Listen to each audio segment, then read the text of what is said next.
Before I knew that I was codependent, all I knew for sure was that I felt crazy. Nothing that I had been conditioned to believe in worked. I watched my mother since, for as long as I could remember, acquiesce to my father, clean, scrub, put her own needs on hold, and stuff her frustration. My mom was not the kind of person or wife that would go up against my dad.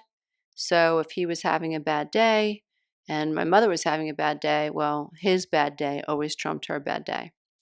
My mom worked for my dad out of the home. She answered the phones for his business, and she was responsible for routing calls throughout New York because my dad was a mechanic and he would repair refrigerators. And my mom didn't even drive for a very long time, well into her 30s, I believe. And she didn't know anything about the city.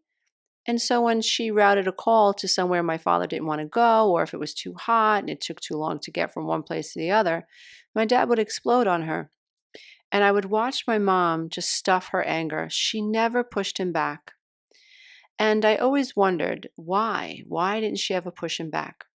And eventually I just grew to understand that my father's feelings were more important than anyone's, that his anger and his rage was more important than my mother's feelings, our feelings. It was just dad's anger trumped everybody's feelings. And I watched my mother navigate this codependent dance that she had with my dad. And on many days, it broke my heart because she tried so hard to please him.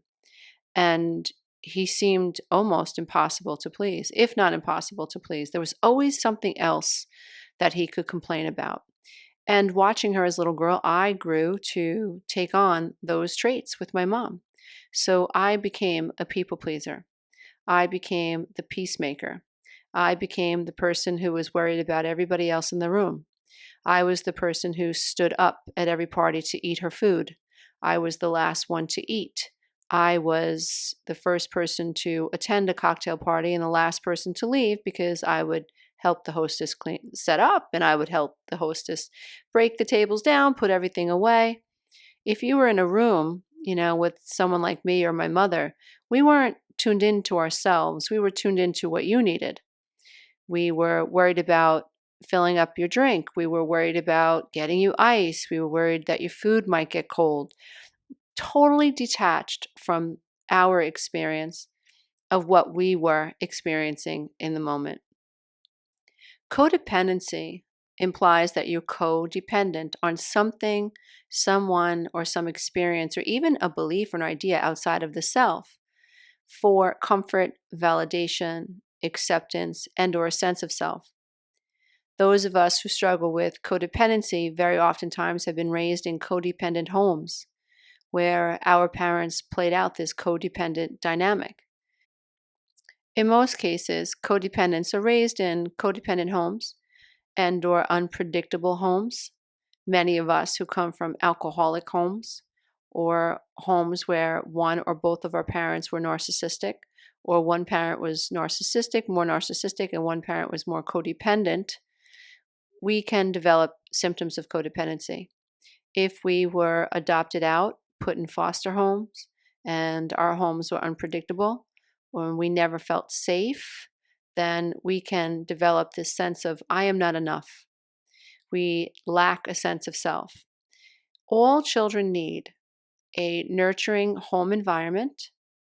They all need a connection to their parents and especially their mother. If you come from a home where this connection to your mother and or your father, to the authorities in your life that you love, are fragile, if you have been taught that what you think and feel is unimportant, if you have been taught that what you think about yourself is irrelevant, if there were no boundaries in your home, if there was a lot of mocking, a lot of criticism, a lot of lacking of respect for boundaries, there's no respect for boundaries. How many of us come from homes where there's screaming and yelling and fighting and the siblings don't get along? It's just madness. When I was growing up, it was like our home felt like we were walking on a mine, a landmine. Sometimes I wondered if I was the only person that could feel it. I kept waiting for the next shoe to drop, waiting for my mother to explode or waiting for my father to say something to upset my mother, or waiting for my brother and sister and I to like get into a fight. It was maddening. It never felt safe, although from the outside it looked perfect, which only made me feel even more crazy because there's the picket fence, and there's the mom who's cooking dinner, and there's the dad that's going to work every day. Codependents also struggle with the sense of feeling selfish, which makes us, such prime targets for those with narcissistic abuse, because a narcissist uses projection on their victims to keep them stuck. And so if you're somebody who struggles with I'm not enough, or guilt and shame, and you feel like something's wrong with you, and if you feel super responsible for what's happening around you, even if it has nothing to do with you, then when you meet up with a narcissist, it's going to be very easy for you to become manipulated and to be convinced that whatever's going on in the relationship is your fault. Codependency feels like you are living outside the aquarium. Like the party is happening down the block, and for whatever reason, you're never invited, or even if you are invited, you just don't fit in. Codependency feels like you don't know who you are. You struggle with, who am I? Codependency feels like you are detached from the self. You can suffer with great anxiety, depression, anger, rage, and resentment, and be codependent and have no idea that it's because below the veil of consciousness, you're seeking your happiness and your validation outside of the self. What does it mean to seek validation outside of the self exactly? What I mean by that is so many of us think that the relationship that we're in is going to make us happy. That once I find my soulmate, I will finally feel happy. We're looking to secure an attachment and a bond to someone, and this someone is outside of the self. And we seek this bond because we're not connected to the self. And so we ferociously believe a relationship is going to fill us up. Sadly, in lots of cases, we attract emotionally unavailable partners. And what do? We cling, we hold on. We stay in these toxic relationships because we don't have a healthy sense of self. We don't have boundaries. We don't know how to enforce boundaries. And we also don't know how to accept how we feel. Codependency is living in denial of how we feel. And it's also living in the denial that we have a self at all. And so codependents are running around the world trying to take care of other people, running themselves ragged, trying to make sure everybody's okay, and they don't know how to check in with the self. Codependents are the people in the world that we look at and we think, oh my gosh, they are selfless. They just take care of everybody. They're the person in the family that is running themselves into the ground, making sure that everybody has what they need. And we honor these people, right? And even the codependent's like, I'm taking care of everybody. Like, isn't that what I'm supposed to be doing? I did that for 12 years inside my marriage. My mother did it until the day she died. Over 50 years, with my dad in that type of a marriage. I was codependent inside my marriage for 12 years, and it nearly killed me. And I'm not exaggerating when I tell you that I thought I was going to die. All of this people pleasing, all of this denying of myself, all of this doing for others, thinking that one day I'm finally going to get that pat on the back, or one day I'm finally going to feel connected to my husband. All of that stuff, I was living detached from the need to take care of myself. So I had no sense of self. I didn't know that I was, totally exhausting myself, giving energy to my children, giving energy to the kids' schools, giving energy to my friends, taking care of my sister-in-law who was very ill at the time.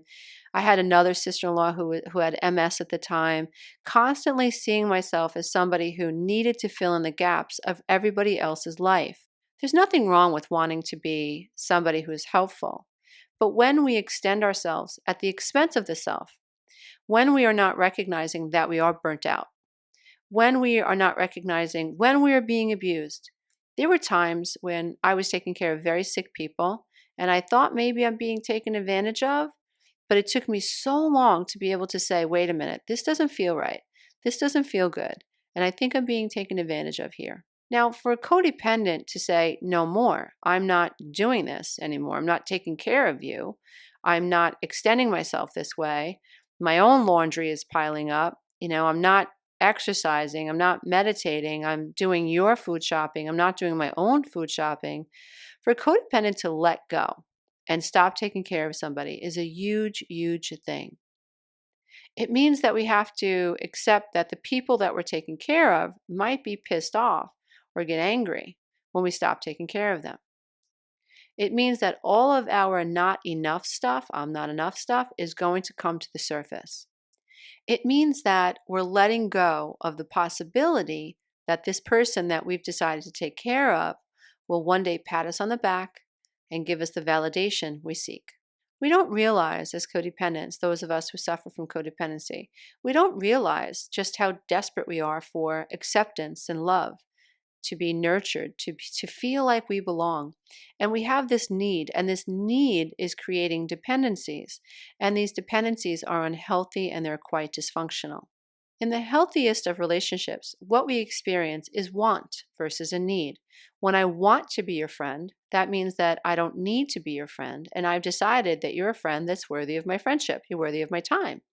If I'm somebody who feels insecure and worries that she's not good enough and worries that she's not interesting enough, and it tends to isolate, I'm going to perhaps need to have the people that I have happened upon want me to be with them. I'm going to need it. I'm going to crave it. And this puts me in a position of feeling disempowered, because once I need for you to take care of me and my emotions and to call on me and to check on me, the power is in your hands, not in my hands. So codependents really have to realize that when they are in a position of need versus want, they're giving all of their power over to this person that they think they need. Or let's say I feel as if I need to make, $150,000 a year. I need it. I need it because unless I do it, I won't feel worthy. I'm afraid to tell my mother where I am in my career. I'm afraid to tell my boyfriend where I am in my career, whatever the case may be. When I have set up this idea in my head that has me believing, it's all super ego stuff, right? This paradigm of, well, if you were good enough, you'd make $150,000 a year and this, that, and you'd be married and you'd have a ring on your finger that's 5 carats large, and you'd have a wedding party, and you'd have a wedding of over 300 guests and blah, blah, blah, blah, blah. And you go to an island for your honeymoon. Really, sometimes people think this way. I can't be happy unless I have all of these things. If I believe that, then what will happen is I will chase the $150,000 salary, but I won't chase my happiness. I won't pay attention to how I feel in the chasing of that salary. I'm not connected to the self. I won't even know that I'm in denial of the self. And so when red flags show up at the business, in the company that I work for, I won't pay attention to them, because the paradigm that I'm running is no, no, no. If I'm successful, then I need this $150,000 salary. So I'm codependent even upon this faulty belief. I'm codependent on this idea of the salary, and having myself believe that's where it's at. That's going to bring me happiness. Whenever you identify with something outside of yourself or a sense of identity, you can presume that you're codependent on this false idea. Most of us identify as being codependent inside relationship dynamics, where we are the people pleasers, we acquiesce, we're afraid to rock the boat, and we have this incredible, overwhelming sense of powerlessness, right? And so a passive codependent is somebody who has decided that it's better to shut up than to rock the boat, which my mother was a passive codependent, married my dad is, in my opinion, high on the narcissistic spectrum. And my mother learned that whenever she opened her mouth, there was pain. There was pain. So he would get louder. He might say something not very flattering to her. So she just decided over time, it's better for me not to say anything. So it's a passive codependent. I entered my marriage as a passive codependent and walked out an angry, rageful, active codependent, where I wasn't afraid to have the confrontation. I wasn't afraid to confront my partner. But at the end, at the back of my mind, and what made my mother and I similar was I felt powerless just like she did. I kept having this argument and this conversation thinking, this is the time he's going to get it. This is the time when we're finally going to feel like we're on the same page. And that day never came. Both my mother and myself, we attracted unavailable, emotionally unavailable men. relationships that were frustrating, relationships that absolutely demanded that we put the people in our lives first and that we not have needs. You know, my mother, it was frowned upon. My mother worked and made her own money, and my father frowned upon her spending any of this money on herself. She should have given it all to him so they could save the money.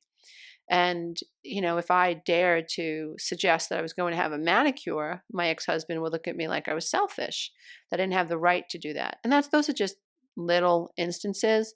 But with both men were able to successfully make my mother and I feel guilty for taking care of the self.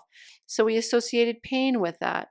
And because we loved these men and we wanted their approval more than anything, then we were able to disown the self, not take care of the self, to try to prove ourselves worthy of the men that we manifested into our lives.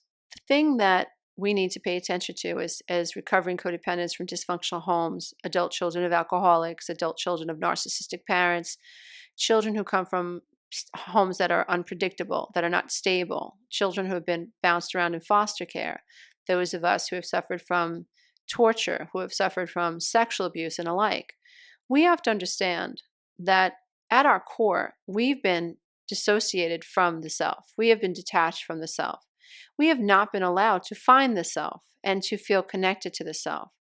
And what ends up happening is we fear rejection. And when we get inside relationship dynamics, there's this force, this addiction that is overwhelming, that is like a moth to a flame.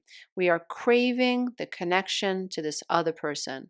What happens in a lot of the cases, especially for those of us who are still below the veil of consciousness, is we end up attracting energy partners that mimic the energies of the maternal parent who abandoned and rejected us or abused us when we were children.